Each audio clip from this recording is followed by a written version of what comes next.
Kremlin media, Ukraine preparing to attack, not Russia. Here's a summary of the article. Just like in the West, in Russia the media is closely following the chance of further conflict in Ukraine.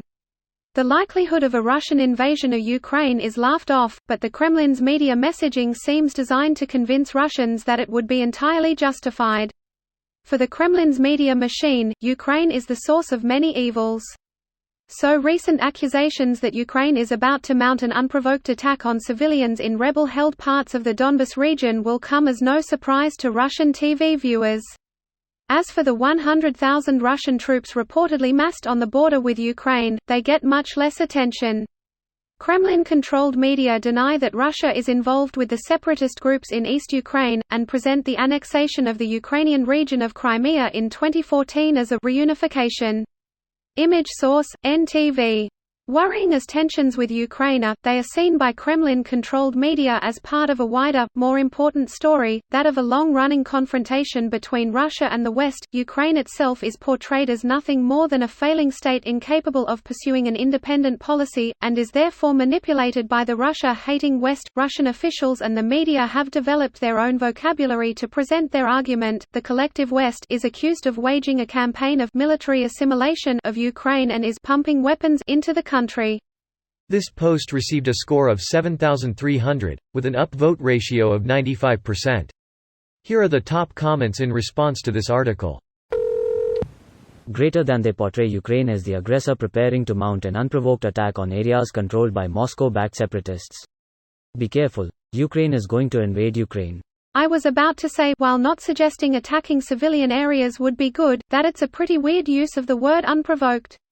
Have they considered building a wall? I've heard there is a lot of propaganda value to be had in that. Best I can do is 10 square feet of sheet metal and a "No Ladder Zone" sign printed on cardboard. Best I can do is no parking.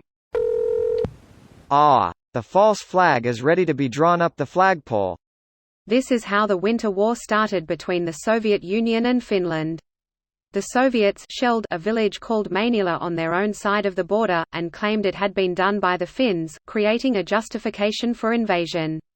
Germany kicked off the invasion of Poland by having the SS dress up in Polish uniforms and attack a German radio station. In a heavily authoritarian state that has the media locked down, a false flag is pretty effective. It gets more effective with a language barrier supported by a totally different alphabet, I guess. These informing comments should probably all be Google translated, just in case. Google translations are the worst. The Google, it does nothing. Perhaps Russia should consider applying to join NATO to protect themselves from the unchecked aggression of Ukraine. Should start offering to send them armaments and advisors too, just to troll them. Send them helmets, but like way too many helmets that it becomes a logistical drain in Russia to find somewhere to put them. IDK, if there's one thing Russia has, it's space to put things. Oh yes, the same syndrome that has happened during World War II when a poor weak nation with a small military attacks a military superpower like Poland did to Nazi Germany and China did to Japan. Even though the military capabilities and difference between the two countries were 100-1, it's truly a mystery why this happens, and scientists all across the world couldn't figure this out. I wonder what the narrative will be after Russia takes Ukraine. Ukraine just started attacking, and we were there trying to push them back. One thing led to another, and now we are once again rulers of Ukraine. Shoulder shrug. Luckily we happen to be visiting Belarus with 100k troops to practice military maneuvers. Nor shall it. I've issued no such orders. I'm here, just taking a stroll, stretching my legs. These, 300 men are my personal bodyguard. This video was automatically created by Reddit to speech. The article and comments in this video were selected from Reddit according to their upvotes, and any paraphrasing was performed by smmry.com, without any human intervention.